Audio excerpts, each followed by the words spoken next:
Welcome back to Old Saw. I'm JD Adler. Old Saw, of course, where I recite the stories, the complete fairy tales of the Brothers Grimm from this, the complete fairy tales of the Brothers Grimm as translated by Jack Zipes.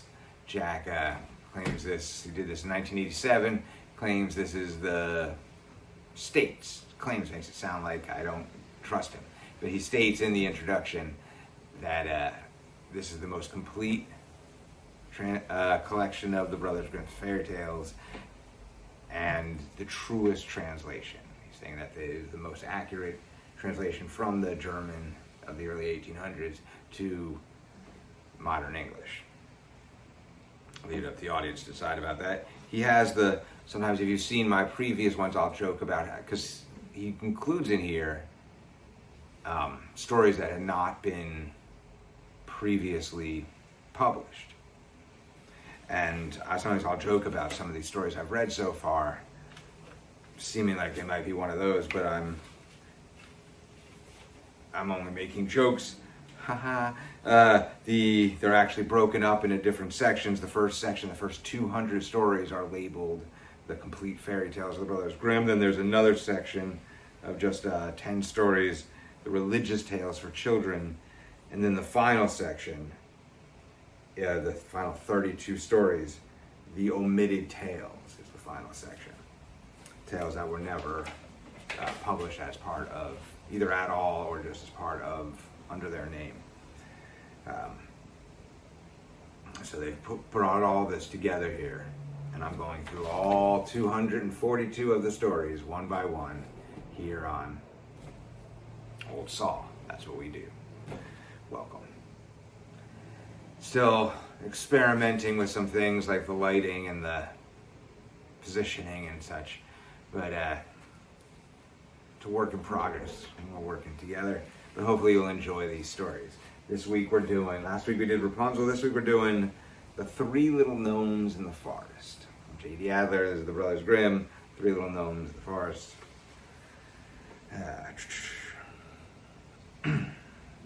Quick sip of liquid here. Okay. The Three Little Gnomes in the Forest by the Brothers Grimm. It's translated by Jack Zipes. There was a man whose wife died, and a woman whose husband died, and the man had a daughter, and the woman also had a daughter. The girls knew each other, and one day took a walk together. Afterward, they went to the woman's house, and she said to the man's daughter, this would be so much easier if they used names. They almost never use names. It's almost always labels like these. And she said to the man's daughter, listen, tell your father I want to marry him. Then you shall wash yourself in milk every morning and drink wine, while my daughter will wash herself in water and drink water. This is the opening paragraph of the story. I love the Brothers Grimm. They don't ease into anything. Every story opens, bam!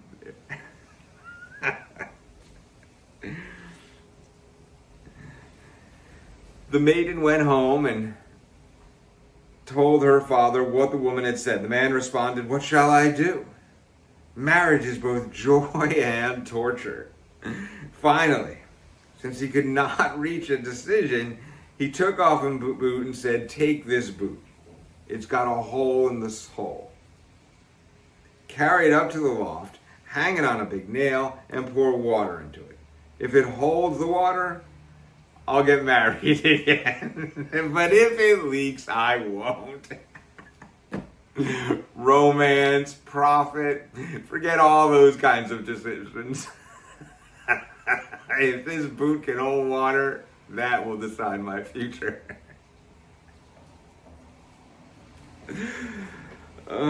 Last episode, I was talking about how a lot of the Brothers Grimm stories seem to be just about the capricious nature of existence and how there's nothing you can do but just roll with it. And they're opening with that, apparently, in this story. The maiden did as she was told, but the water drew the hole together, and the boot became full to the brim. The daughter informed her father how everything turned out. Then he climbed up into the loft to see for himself, and when he saw she was right, he went to the widow and courted her. Soon after, the wedding took place. On the day after the wedding, when the two girls got up, the man's daughter had milk to wash herself and wine to drink. Let's just take a moment to consider, why would you want to wash yourself in milk? Anyway, it's an odd thing to consider a benefit, isn't it? Would you want to do? Women. Anyway, had to wash herself and wine to drink, while the woman's daughter had only water to wash herself and water to drink. On the second morning, both the girls had water to wash themselves and water to drink. On the third morning, the man's daughter had water to wash herself and water to drink, while the woman's daughter had milk to wash herself and wine to drink. And that's the way it remained.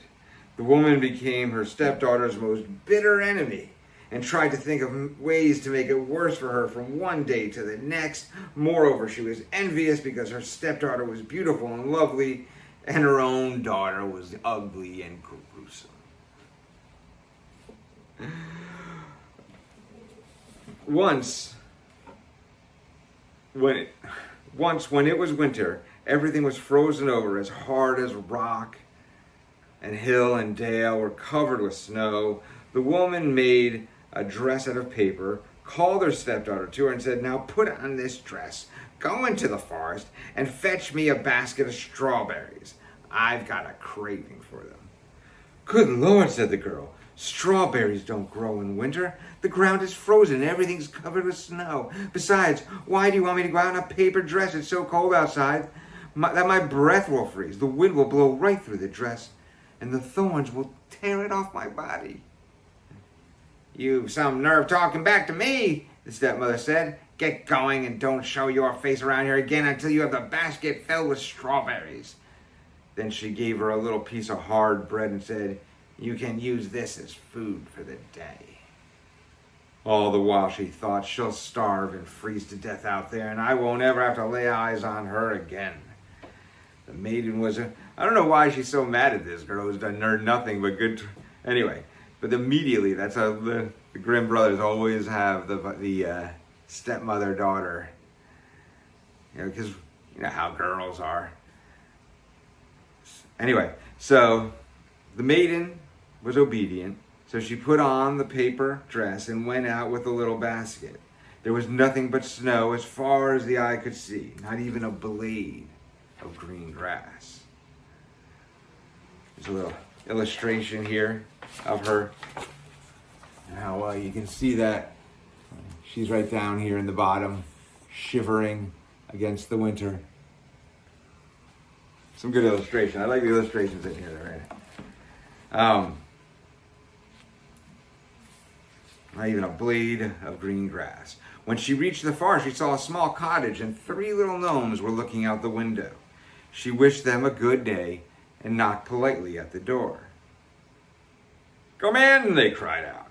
She entered the room and sat down at the bench near the stove, since she wanted to warm herself and eat her breakfast. The 3 gnomes said, "Give us some too." "Gladly," she replied. She divided the bread in 2 and gave them half. "What are you doing out here in the forest during the winter, walking about in such a little dress?" they asked. "Oh," she answered, "I'm supposed to look for strawberries, and I'm not supposed to return home until I've gathered a basketful." After she had eaten her bread, they gave her a broom and said, "Sweep the snow away from the back door." Once she was outside, the 3 gnomes began talking amongst themselves. "What should we give her for being so polite and kind and sharing her bread with us? She shall become more and more beautiful each day that passes. This is my gift," said the first one. "Each time she utters a word, gold pieces shall fall out of her mouth. This is my gift," said the second. "A king shall come and take her for his wife. "This is my gift," said the third. Meanwhile, the maiden did as the gnomes had asked and swept the snow away from the back of the house. And what do you think she found? There were lots of ripe, dark red strawberries shooting out of the ground. In her joy, she filled her basket with them. Then she thanked the little men by shaking hands with each of them and ran home to her stepmother, bringing her what she had demanded. As the maiden entered the house and said good evening, a piece of gold fell right out of her mouth. Then she explained what happened to her in the forest, and with each word she uttered, gold pieces fell out of her mouth until soon the entire room was covered in gold. "Just look how arrogant she is," her stepsister exclaimed. "The way she throws money around." They're free money and they're still complaining. The way she throws money around. But secretly the stepsister was envious and wanted to go into the forest and look for strawberries too. No, my dear little daughter, it's too cold and you could freeze to death." However, her daughter gave her no peace, and finally her mother had to yield. She sewed her a magnificent fur coat to wear and gave her bread and butter and cake to take with her. The maiden went into the forest and headed straight for the little cottage. The three gnomes were looking out the window once again, but she did not greet them. Instead, she tramped right into their house, sat down by the stove, and began eating her cake without even glancing at them or saying good day. "Give us some," the little men cried out. But she answered, "It's not even enough for me, so how can you expect me to give you anything?" When she had finished eating, they said to her, "Here's a broom. Go outside and sweep around the back door so it's clean." "Do your own sweeping," she responded. "I'm not your maid." When she saw that they were not going to give her anything, she went out the door, and the three gnomes began talking amongst themselves. What should we give her for being so naughty and having such a wicked and greedy heart that makes her so stingy? "She shall grow uglier with each day that passes. This is my gift," said the first one. "Each time she utters a word, a toad shall spring out of her mouth. This shall be my gift. She will die a miserable death. This will be my gift," said the third. Meanwhile, the maiden looked for strawberries outside, and when she could not find any, she went home in a bad mood. As she opened her mouth to tell her mother what had happened in the forest, a toad sprang out of her mouth with each word she uttered, causing everyone to be repulsed by her. Now the stepmother was even more disturbed than before and could only think of how she might be able to hurt her husband's daughter, who was getting more and more beautiful by the day. Finally, she took a kettle, put it on the fire, and boiled some yarn in it. When the yarn was boiled, she hung it on the poor maiden's shoulder, gave her an axe, and ordered her to go to the frozen river, where she was to chop a hole and rinse the yarn. Since she was obedient, the maiden went to the river, began chopping the hole in the ice. While she was in the middle of chopping the hole, a splendid coach with a king inside came driving by. The coach stopped, and the king asked, "Who are you, my child, and what are you doing here?" "I'm a poor maiden, and I'm rinsing yarn." The king felt sorry for her. When he saw how beautiful she was, he said, "Would you like to ride with me in my coach?" That's exactly what it says here. "Would you like to ride with me in my coach?" "Oh, yes, with all my heart," she replied, for she was glad to get as far away as possible from her mother and her sister. So she climbed into the coach and drove away with the king, and when they got to his castle, the wedding was celebrated with great pomp. That's a chariot ride. That must have been. The wedding was celebrated with great pomp, and this would not have happened were it not for the gifts of the three gnomes. After a year had passed, the young queen gave birth to a son. And when the stepmother heard about her great fortune, she went to the castle with her daughter as if she wanted to pay a visit. However, when the king left the castle and no one else was there, the evil woman seized the queen by her head, and the daughter grabbed her by the feet. They lifted her from the bed and threw her right out the window into the river flowing by the castle. Then the ugly daughter laid down in the bed. The old woman pulled the covers over her head, and when the king came back home and wanted to speak to his wife, the old man cried out, "Hush, hush! Now is not the time. She's in a terrible sweat. You must let her rest today." The king did not suspect any mischief and came again the next day. When he began talking with his wife and she answered, there were toads springing out of her mouth with each word she uttered, not the pieces of gold that usually fell out. So he asked her what all this meant, and the old woman said that this came from the terrible sweating and would soon go away. During the night, however, a kitchen boy saw a duck swimming through the drain, and it said, just to be clear, during the night, however, a kitchen boy saw a duck swimming through the drain, and the duck, it said, I don't even know, I'm trying to do a voice here. I don't think I can do a voice with, "King, my king, what are you doing? Are you awake, or might you be sleeping?" When the boy did not answer, the duck said, "Are all my guests now sound asleep?" The kitchen boy answered, "Yes, indeed, you can't hear a peep." Then she asked again, "How about that baby of mine?" He replied, "Oh, he's asleep and doing just fine." Finally, the duck assumed the shape of the queen, went upstairs, nursed the baby, plumped up his little bed, covered him, and returned to the drain where she swam away as a duck. This happened the next night too, and on the third night she said to the kitchen boy, Go and tell the king to take his sword and swing it 3 times over my head on the threshold."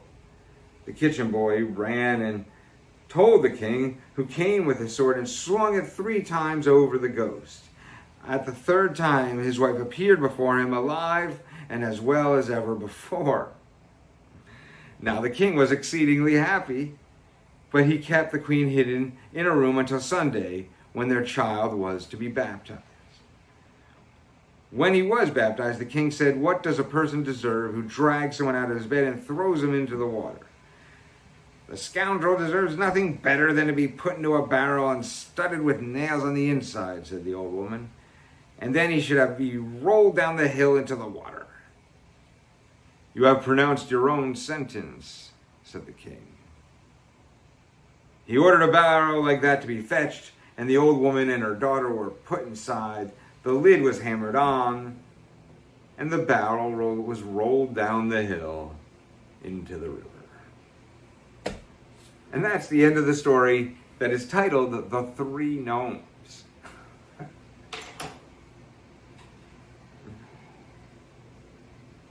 The Brothers Grimm